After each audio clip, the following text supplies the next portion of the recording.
Hello there, and welcome to episode 4 of my tutorial series for Dwarf Fortress. I'm Icon, and this one will be about further stabilizing our Dwarven Fortress. We're going to talk about the production of trade goods via the CRAFTS Dwarf, finally. We're also going to talk about further optimizing our storage options, because right now our storage is not looking healthy. And last but not least, we're also going to talk about how to further improve on our city block here, because we have made ourselves a home here, but we still have a long way to go for the sake of making this a beautiful place. So I'm going to talk about further ideas of fortress design here, compatible for beginners and not too complicated to understand. We're going to explore a little bit what this level will be good for, and we're also going to go one level deeper, and that will be pretty much the ending line of our starter base. We will put into this level here. I want to put my military, my prison, my hospital, some really important services, and then we're going to leave from this point on into exploration, and it's going to be fun. So first things first, we're going to go on over here and talk a little bit about how to get these things better in order, because right now our stockpiles are too full. And good, and that's mostly because we don't have bins available. Bins are that one storage item we're missing right now. Bins pick up bars, they pick up blocks, and they pick up a lot of small items in between. They also pick up finished goods, like the stuff we will make at the Crafts Dwarf workshop. They have a lot of good uses, and you can make bins either out of wood or out of metal. So we are creating metal already, but generally said, if you can make your bin out of wood, by all means make it out of wood, because wood is lighter than metal, so the bin will always be faster carried. And besides that, well, metal production is always more effort.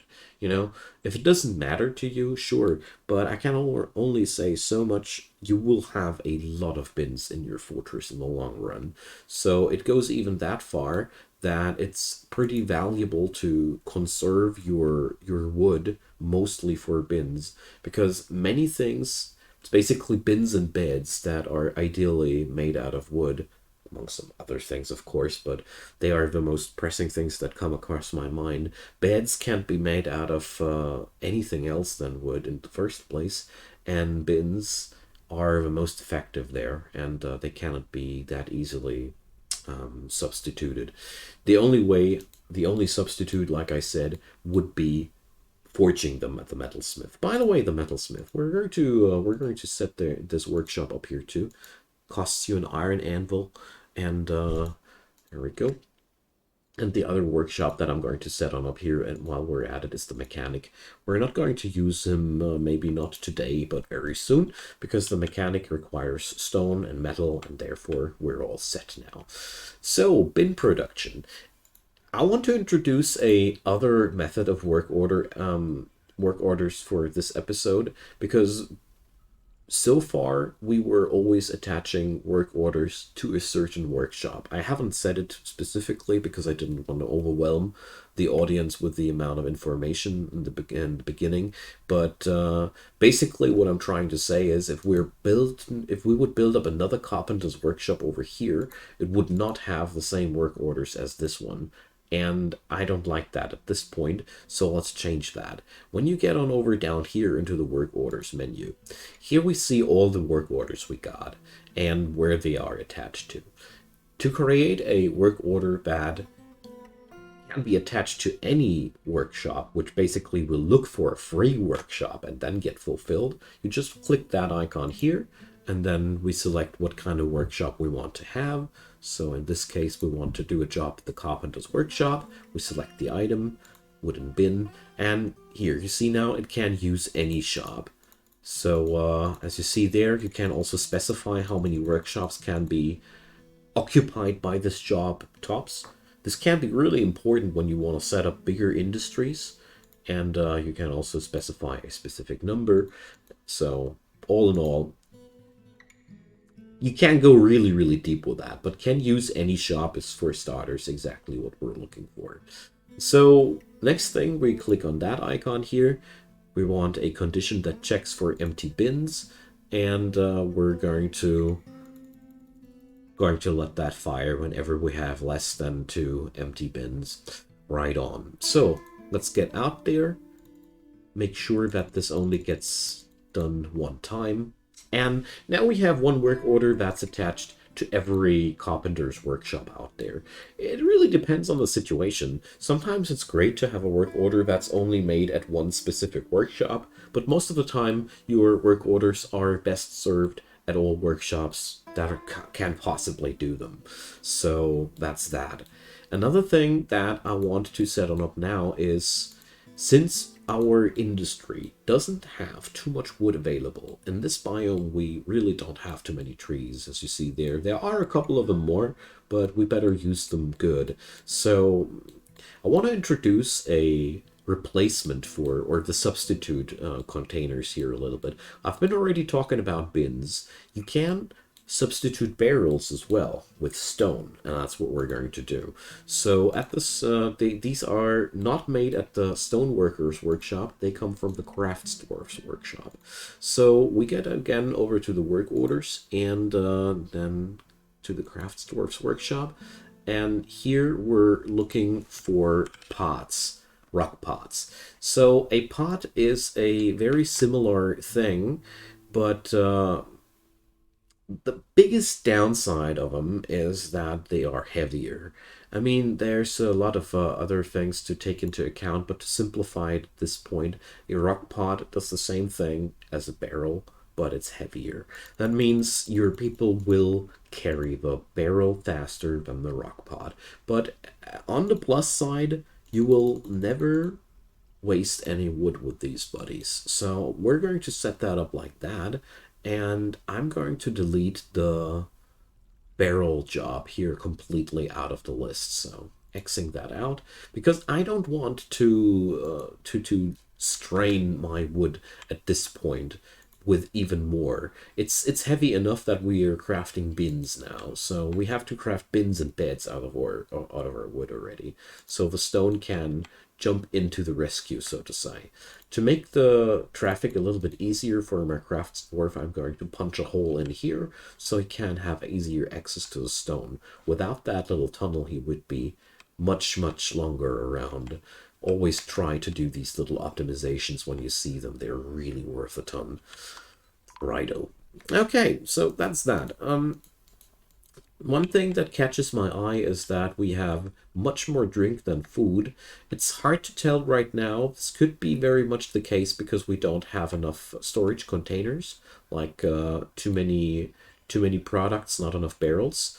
Or it could be also the case that we're just not producing just not producing enough food. To check that up, we're going to get on over to our farm plots. Here at the place where we're producing the sweet pots, we have 2 seasons where we're not doing anything. That hasn't have to be. We're going to go and plant some quarry bushes and some plump helmets. So quarry bushes, I want to introduce the whole farming thing in another episode more thoroughly. Right now, it's enough to know that the quarry bushes have leaves you can use for food. They also have another use, but I want to cover that once we get there. And there's also that third field here completely open, so we're going to go and plant out some more of these quarry bushes so we get ourselves some extra food source here and some plump helmets in the winter. It doesn't hurt to have too much of that, especially when you see such a disparage there. Your fortress will be always growing, so keep a keen eye out on these numbers. They really, really matter. And especially if you see that some of these goods is at 100 or running lower than that. Okay, but I think for now our job up here is pretty okay. We're going to check as a last thing here the Crafts Dwarfs workshop, because there's one thing: we got those mussel shells and they will really pile up because our dwarfs are just eating that stuff on a daily basis. You can use the Crafts Dwarfs workshop to make all kinds of knickknacks. At this place you can process cloth, horn, ivory, lots of things, but among other things, shell. So whenever you find some odd stuff that you cannot process anywhere else, check out the Crafts Dwarf. He might have exactly the answer for you. So we're making stuff out of shell, and I'd say we're making shell earrings. It doesn't really matter that much what you select there. These items have all a pretty similar worth, and I'm going to select that this task has to be repeated infinitely. So this way, this workshop here will pick up every item there and process it. I'm going to set on up another crafts dwarf here on the other side right away to make sure that our other work orders will be still satisfied. This here is now blocked by this job, so I have a secondary workshop that will make the rock pot, the rock pots if necessary.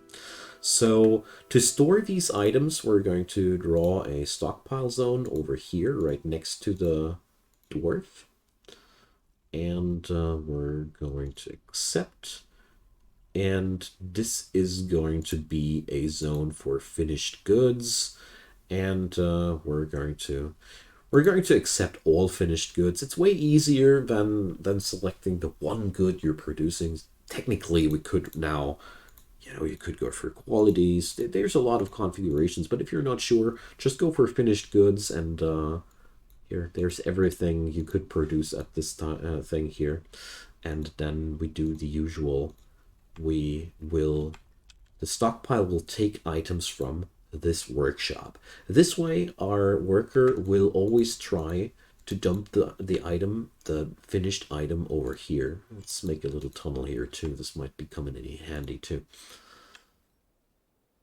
And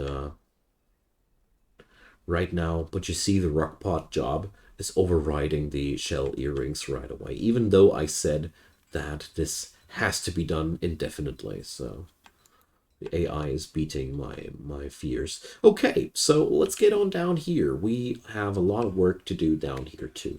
So we got pretty okay environment here. A few changes can be made. The first thing that I want to do here is that I want to set up a dining hall down here so our dwarfs have some place where they can eat regularly at.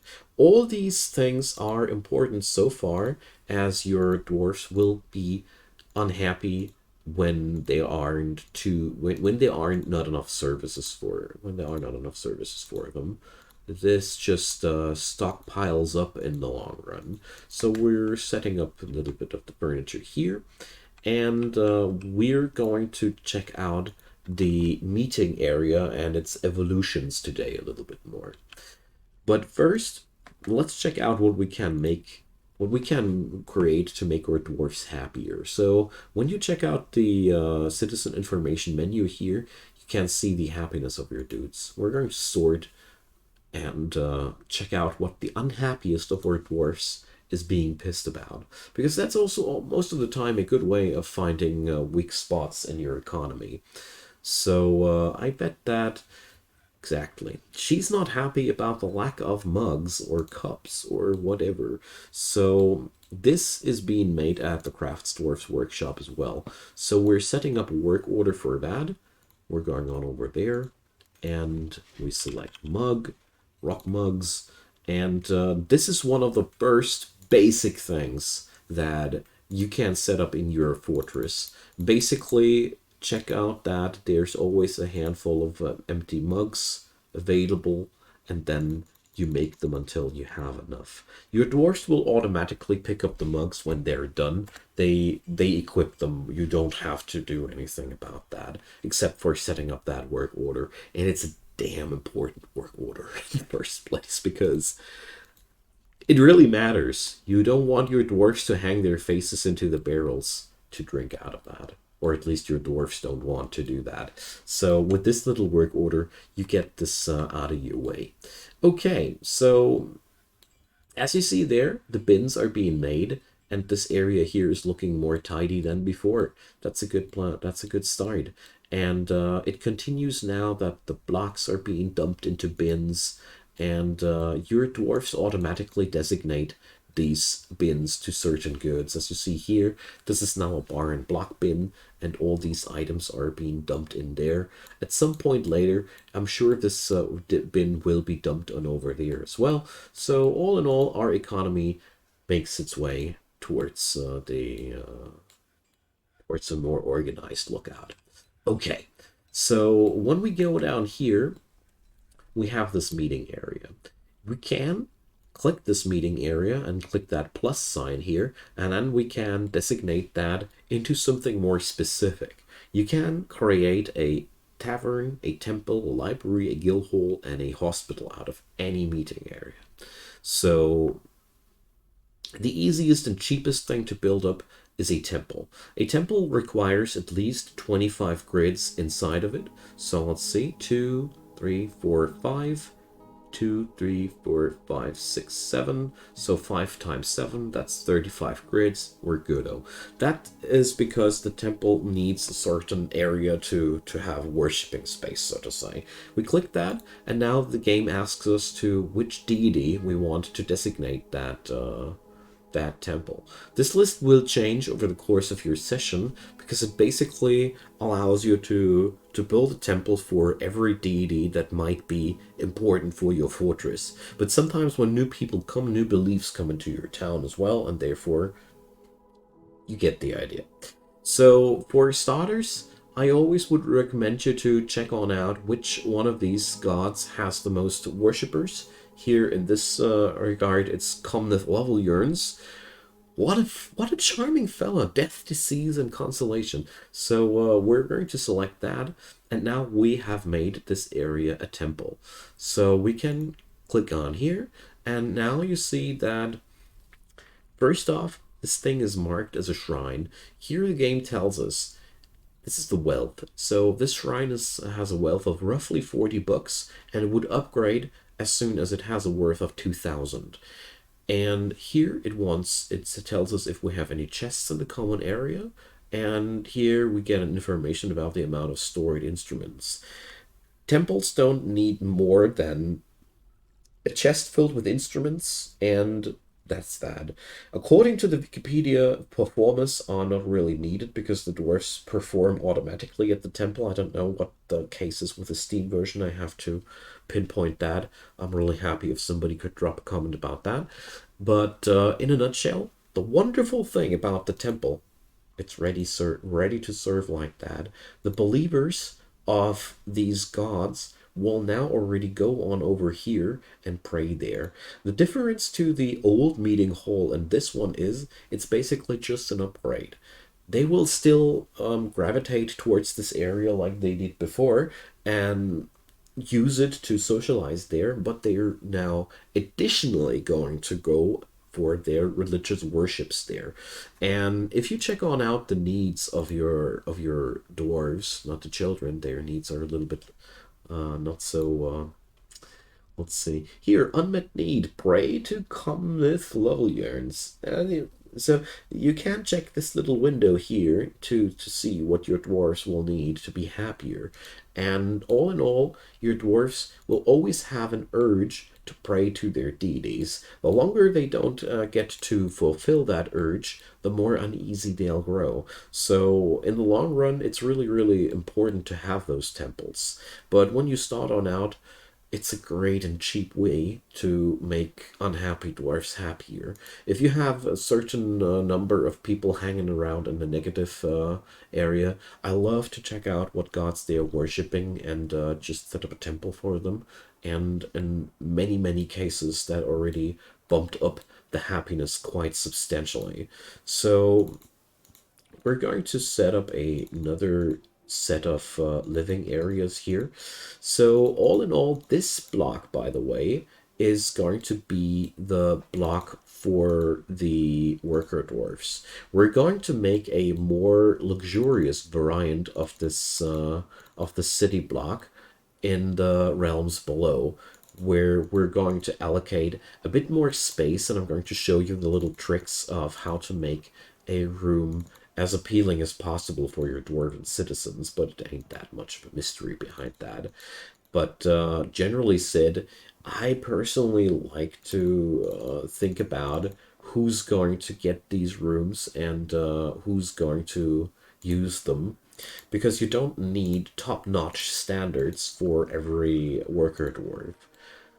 You will have to fulfill lots of standards for other people. So to talk a little bit about standards, here's a couple of easy cheap tricks how to change something about the value. So check out here, this shrine has a value of roughly 40 bucks. So if we slap those smoothing orders now all over the place. By the way, we're going to assign a new nobleman or a new manager, the bookkeeper.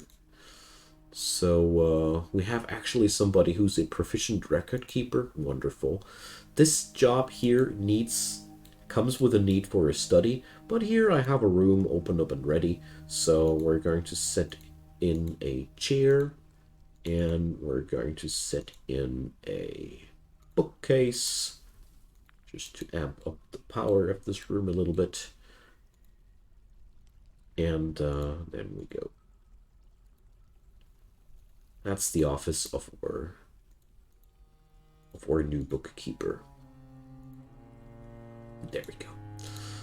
So our bookkeeper now can work, as you see there, it's fulfilled.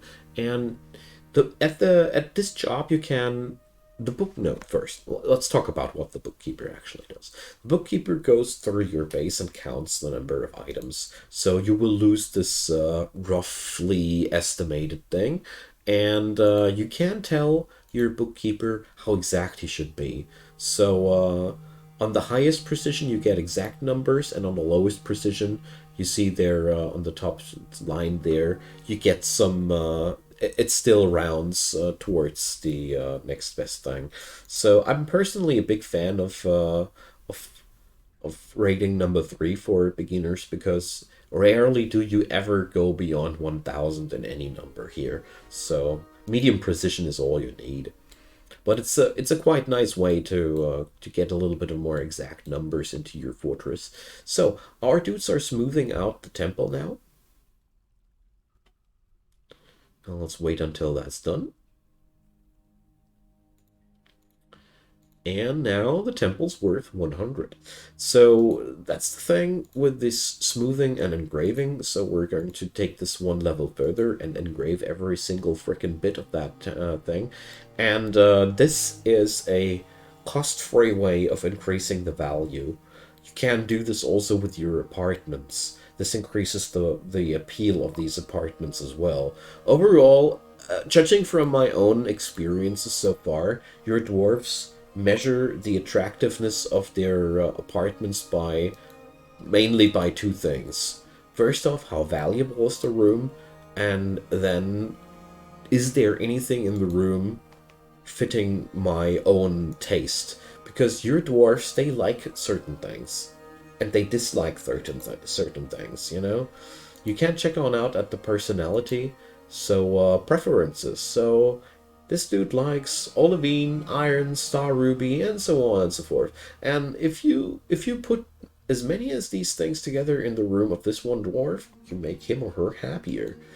That's another way. I know only of these two metrics so far. Feel free to let me know more if you know more, because that game's pretty deep and I'm always happy to have some informative comments down there. So we can already watch how the value of that temple is skyrocketing. Remember that we were just 40 bucks? And now we're already at 1,000 and we haven't engraved all the squares there. So every engraving is roughly worth 50 bucks. But here, just like everything in Dwarf Fortress, you can, of course, get on over into the labor menu and add a new work detail. And I think here's stoneworking. stone engraving. So you could basically get in there and reserve that stone engraving work just for a couple of dwarfs that always do that, and then the quality of these engravings would also be rising accordingly. But for starters, we have upgraded the temple's value by a lot, and that makes your dwarfs happy. You can use that trick for your entire city. Whatever can be smoothed out should be smoothed out. Don't limit that to your apartments. Every room your dwarfs will use regularly is a pretty solid victim to that strategy. So this level we're not going to touch too much today because this is pretty much reserved for later usage. Basically, what I want to do here is I want to build a more luxurious variant of this block here. So we're going to wait because right now we don't have that many ways of employing luxury in the first place. You know, this area here, this is a fine and nice thing, but it could be so much better. So, for example, what we don't have here is a valuable environment. You could go really nuts and let's say smelt all those gold nuggets that you find into gold bars, and then build a freaking building block out of gold.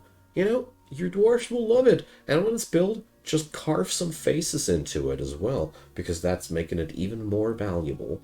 Keep in mind that you can also replace the floor tiles with the construction menu by clicking this. You can basically select anything you have in your possession as a floor tile. We could even rip out the regular floor here and replace it with silver bars in the temple. Imagine how much value increases that would bring. It's just like that. In Dwarf Fortress, it's much about increasing the value of your city to make your dwarfs happy, because they're just like quite a materialistic bunch. You know, the happier, the more beautiful something is, the happier they are, and they really love their fancy bling bling.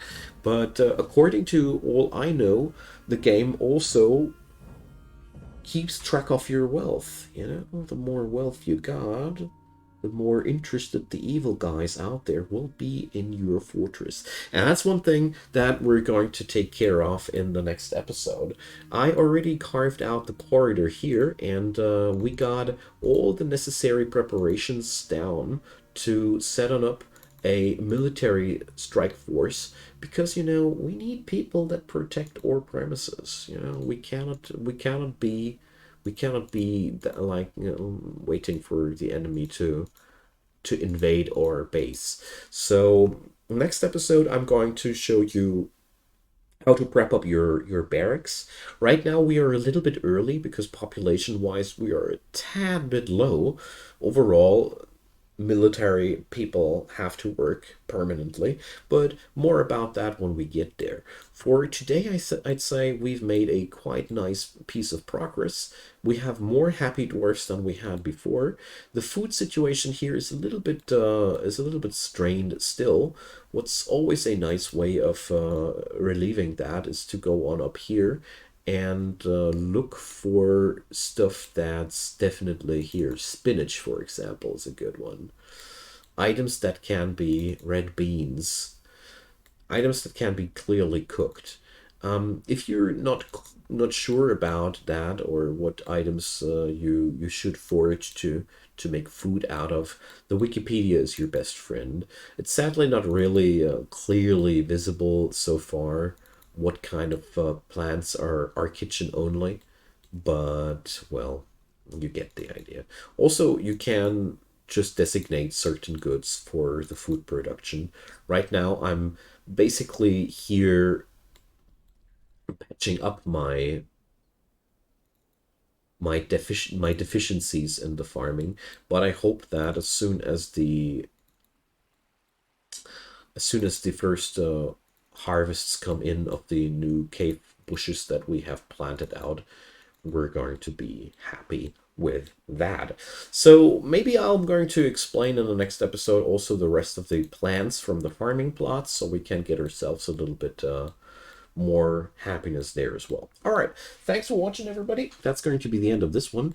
Next episode, like I said, we got some big things ahead of us, And feel free to leave me a comment down below about, well, where certain whatever you have on your mind, you know. Let me know what kind of topics you want to see covered in the future, and always happy to hear from you folks. Also, feel free to leave a thumbs up if you enjoyed. Also, consider subscribing. There's daily content coming up from my side, and I'd be delighted to have you. Also, there's a playlist link down there. If you want to see the entire series, that's where you have to go. And I'd be delighted if you'd give those links to Patreon, PayPal, and Buy Me a Coffee a look. And a big thanks to all the supporters out there. You truly, truly rock. See you guys next time, and have a wonderful day.